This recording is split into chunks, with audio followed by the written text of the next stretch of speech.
Assalamualaikum warahmatullahi wabarakatuh. Perkenalkan, nama saya Alvin Salsa Gusvela dengan NIM 231400700111053 dari kelas T4B. Di sini saya akan menjelaskan seputar autentikasi dan akses kontrol untuk memenuhi tugas ujian tengah semester mata kuliah Cyber Security. Oke, pertama-tama saya akan menjelaskan apa sih autentikasi dan akses kontrol, yaitu dua konsep penting dalam keamanan informasi dan sistem komputer yang digunakan untuk memastikan bahwa data dan sumber daya dilindungi dengan baik. Nah, apa sih autentikasi? Autentikasi adalah proses untuk memverifikasi identitas pengguna atau entitas yang mencoba mengakses sistem atau aplikasi dengan tujuan utamanya adalah untuk memastikan bahwa orang atau sistem yang mencoba mengakses sumber daya adalah siapa yang mereka klaim atau yang mereka izinkan. Nah, autentikasi ini sering dilakukan dengan menggunakan metode seperti yang pertama dengan memasukkan kata sandi. Yang kedua, pengenalan biometrik bisa menggunakan sidik jari atau pengenalan wajah Face ID. Yang ketiga, bisa menggunakan token atau kode OTP yang biasanya dikirimkan melalui SMS atau aplikasi autentikator. Yang terakhir, bisa menggunakan kartu pintar atau smart card, yaitu kartu yang berisi informasi autentikasi pengguna. Selanjutnya, apa sih akses kontrol? Akses kontrol sendiri adalah mekanisme yang digunakan untuk mengatur siapa yang bisa mengakses sumber daya atau data tertentu dalam suatu sistem dan apa yang dapat mereka lakukan dengan sumber daya tersebut. Setelah pengguna terautentikasi, akses kontrol menentukan level akses yang diberikan kepada mereka berdasarkan hak atau izin yang dimiliki.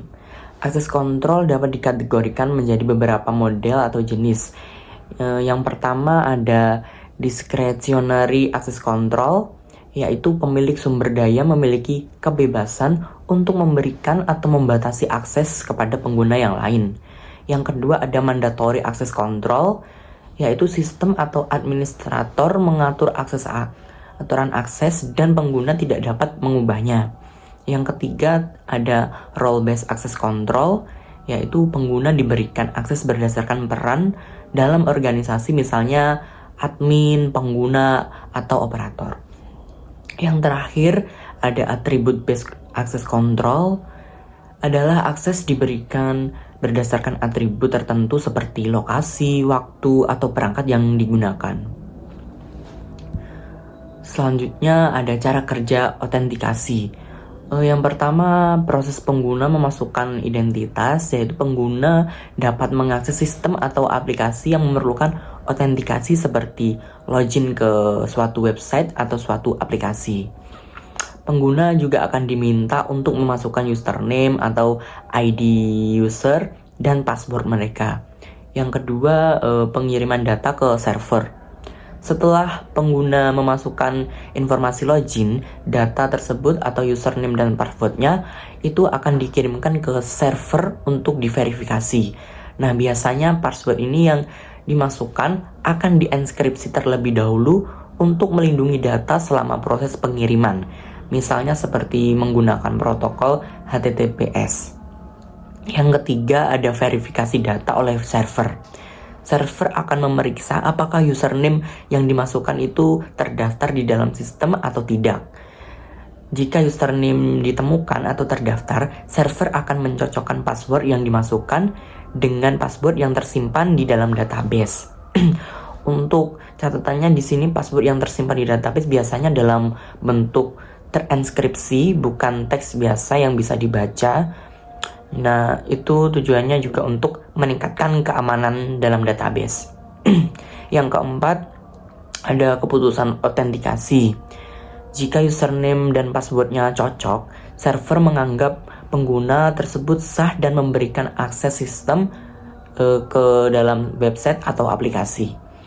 Jika tidak cocok, server akan menolak dan biasanya meminta pengguna untuk mencoba lagi atau mengatur ulang password yang jika dilupa oleh user.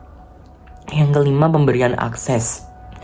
Jika setelah autentikasi berhasil, pengguna akan diberikan sesi akses seperti token atau cookie yang memungkinkan mereka untuk mengakses sumber daya sistem tanpa perlu login ulang selama sesi tersebut berlaku. Yang keenam ada langkah keamanan. Ini opsional ya. Yang pertama ada multi-factor authentication. Beberapa sistem mengharuskan pengguna untuk memasukkan kode OTP yang dikirimkan ke ponsel atau email mereka atau menggunakan aplikasi autentikator untuk lapisan perlindungan tambahan. Selanjutnya juga ada verifikasi biometrik.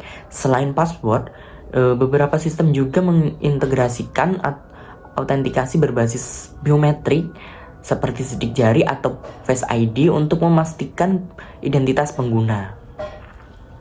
Nah, untuk secara keseluruhan sendiri, autentikasi ini berfungsi untuk memverifikasi bahwa pengguna yang akan mencoba mengakses sistem adalah orang yang benar dan orang yang diizinkan oleh sistem.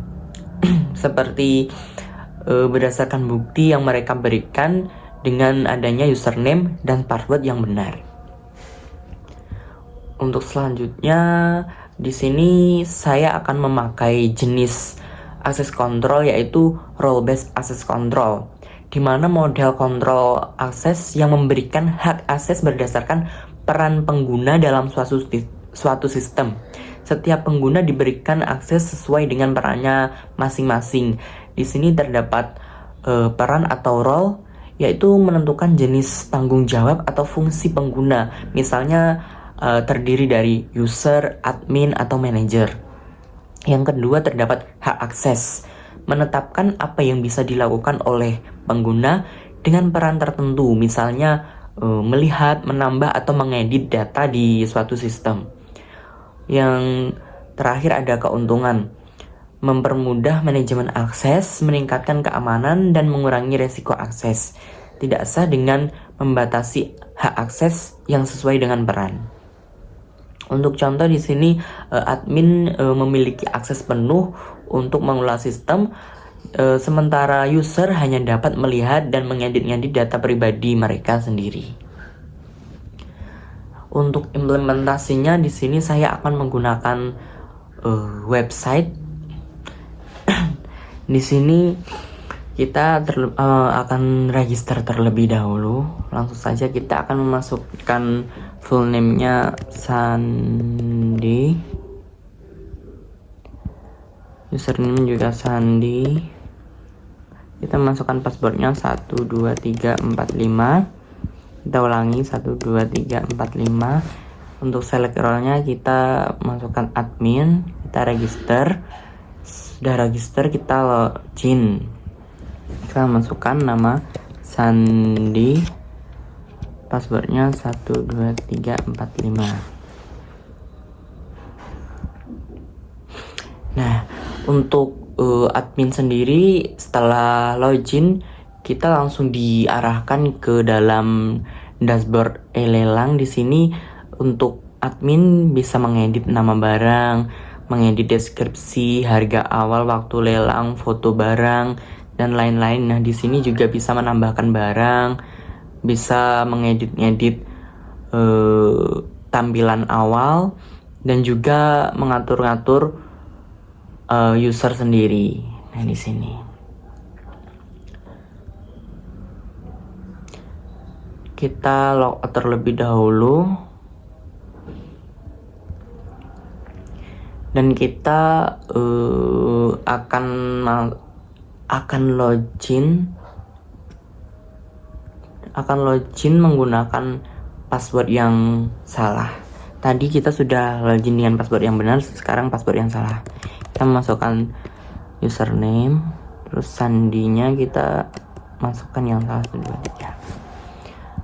Nah, di sini seperti cara kerja autentikasi. Di sini jika memasukkan password yang salah tidak akan bisa masuk ke dalam sistem website ataupun aplikasi. Jadi tidak dapat masuk ke dalam websitenya. Oke. Kemudian kita ulangi lagi register tapi dengan role user. kita memasukkan nama Karina, username-nya Karina juga. Untuk passwordnya kita 12345 12345. Untuk selektornya di sini kita memasukkan user saja. Kita register, langsung saja kita login. Karina. Kita memasukkan sandi yang benar terlebih dahulu. 12345. Langsung saja kita masuk.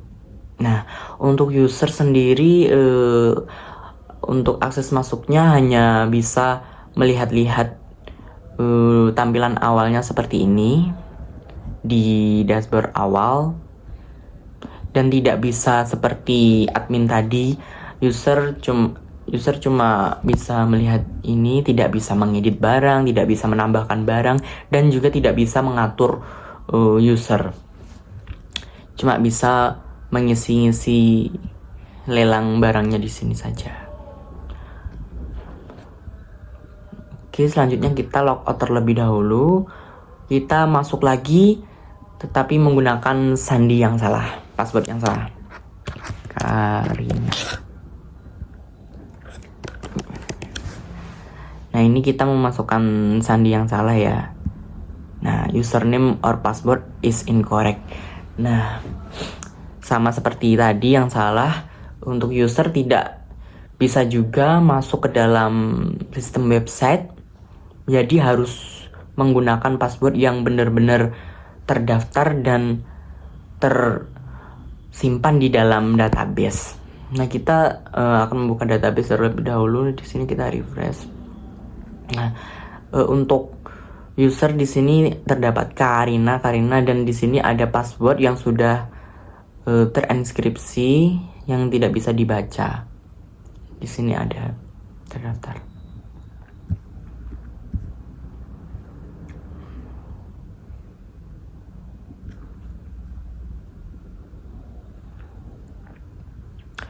Nah, seperti itu perbedaannya jika user hanya bisa menambahkan lelang barangnya, tidak bisa mengedit, tidak bisa menambahkan juga seperti admin atau operator. Untuk user ada batasan-batasan tertentu, sedangkan admin atau operator itu bisa mengakses penuh dalam sistem website, yaitu seperti mengedit, menambahkan, atau mengatur user-user yang terdapat di dalam website. Untuk kesimpulannya di sini, pada implementasi autentikasi menggunakan password dan akses kontrol yang berbasis peran RBAC pada dashboard web, sistem ini bisa memberikan tingkat keamanan yang optimal. Pengguna juga akan melalui proses autentikasi dengan memasukkan username dan password yang terdaftar, yang memastikan hanya pengguna yang sah saja yang bisa mengakses sistem. Selanjutnya, dengan menggunakan model RBAC ini, kita juga dapat membatasi akses berdasarkan peran, yaitu peran user yang hanya memiliki akses terbatas seperti tadi, cuma bisa melihat tampilan dashboard awalnya saja. Sedangkan untuk admin operator ini bisa memiliki hak akses penuh, yaitu bisa mengedit, menambahkan, atau mengatur-ngatur suatu sistem di dalam website atau aplikasi. Hal ini memastikan kontrol yang lebih baik terhadap data dan fungsi sistem, serta bisa mengurangi potensi resiko akses yang tidak sah. Secara keseluruhan, kombinasi autentikasi dan password ini dan akses kontrol berbasis peran dapat memberikan perlindungan yang efektif dan efisien terhadap sistem dan data yang ada di dalamnya. Sekian penjelasan dari saya. Bila ada salah kata atau kesalahan mohon dimaafkan. Terima kasih dosen pembimbing Bapak Johan Erika. Wassalamualaikum warahmatullahi wabarakatuh.